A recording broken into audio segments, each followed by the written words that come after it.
Falar de neurose, psicose e perversão é falar de um mecanismo de defesa que nos retire dessa posição insuportável frente ao desamparo e angústia e o mal-estar.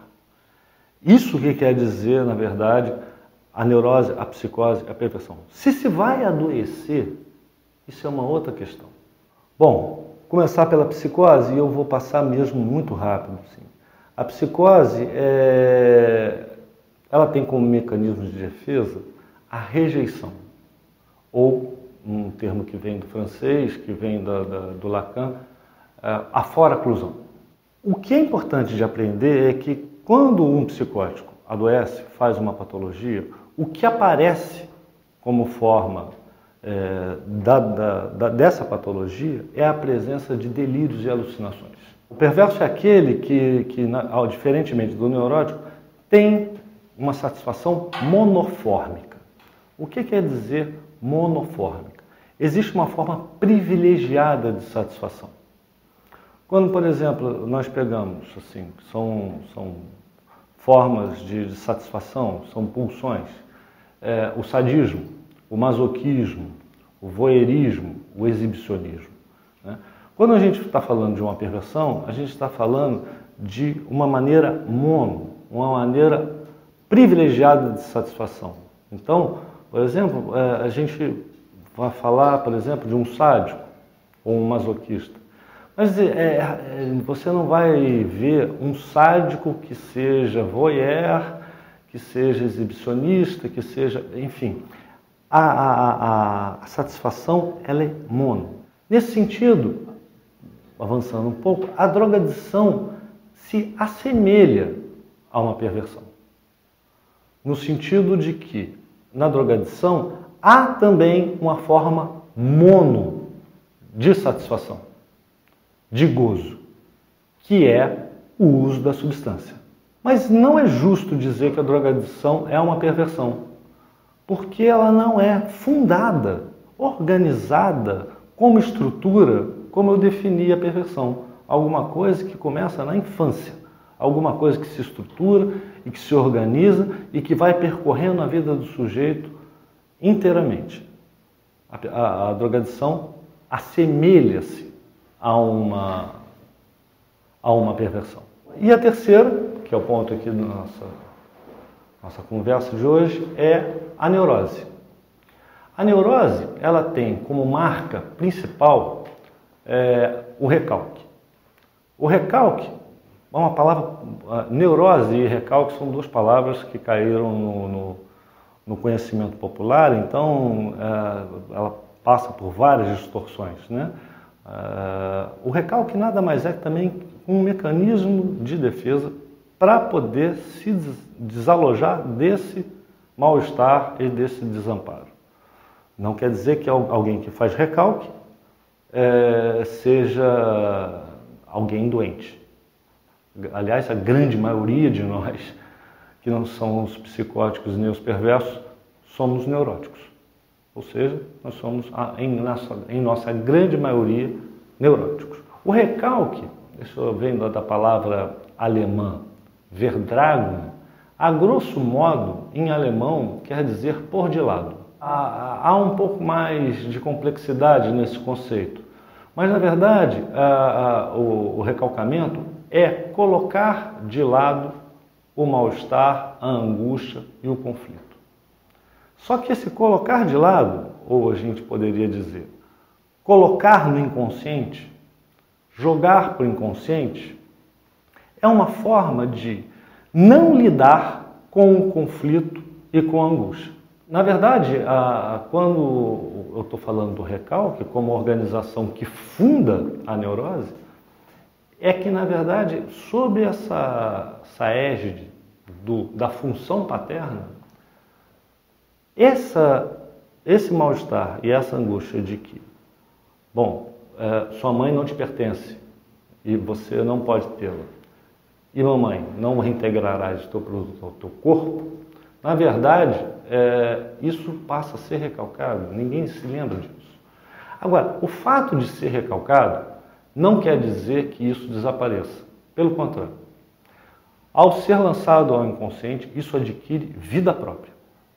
Nenhum desses mecanismos, eles são completamente bem-sucedidos. E é aí que a gente começa a poder falar de uma patologia. Na neurose, por exemplo, a falha do recalque retorna sob a forma de sintoma.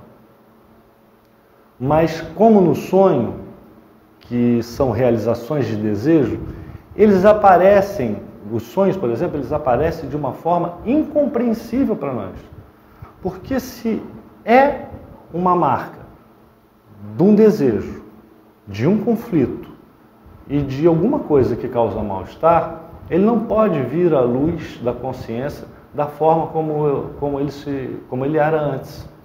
Ele vem de uma maneira transformada.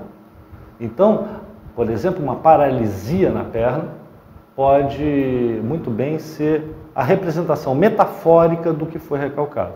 É importante dizer que o sintoma ou toda complicação neurótica se dá devido à falta, se dá devido ao desejo. Quando eu digo falta e desejo muito próximos assim, é porque eu quero exatamente frisar que desejo é uma falta.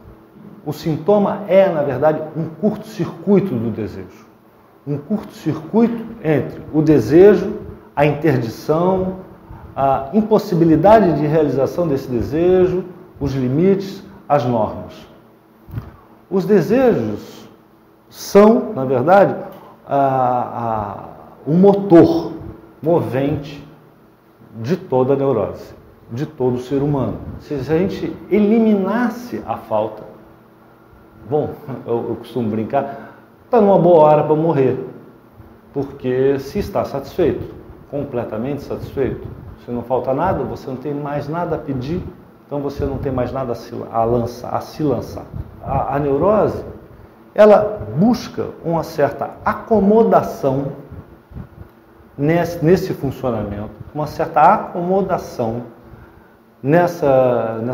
na experiência que ele teve quanto às suas frustrações, quanto aos seus desejos. E essa acomodação é como se fosse, muitas vezes, como uma cadeira de faquir ou uma cama de faquir.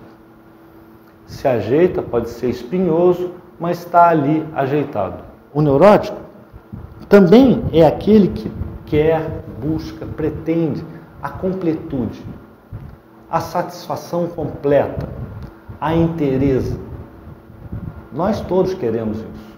O amor, por exemplo, é um excelente exemplo disso.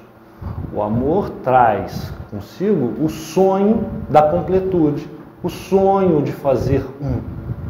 Mas isso, bom, usando essa expressão talvez, graças a Deus, é impossível. É impossível porque seria a morte do desejo. Né?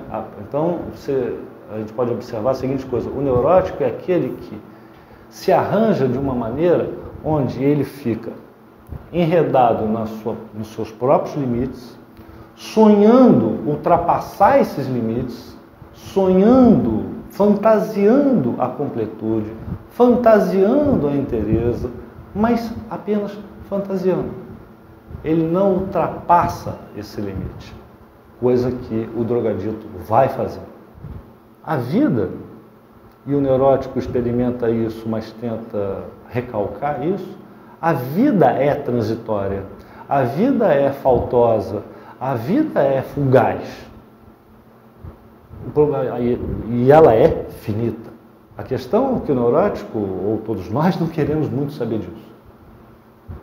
Isso é da ordem de alguma coisa que é recalcada. É interessante que a gente pode falar horas disso racionalmente, entendermos muito bem sobre isso, falarmos horas sobre isso, mas na hora que essas coisas nos afetam, o transitório, o finito, o faltoso, nós muitas vezes nos vemos tristes, deprimidos, chateados, irritados, quando na verdade é simplesmente um fato da vida.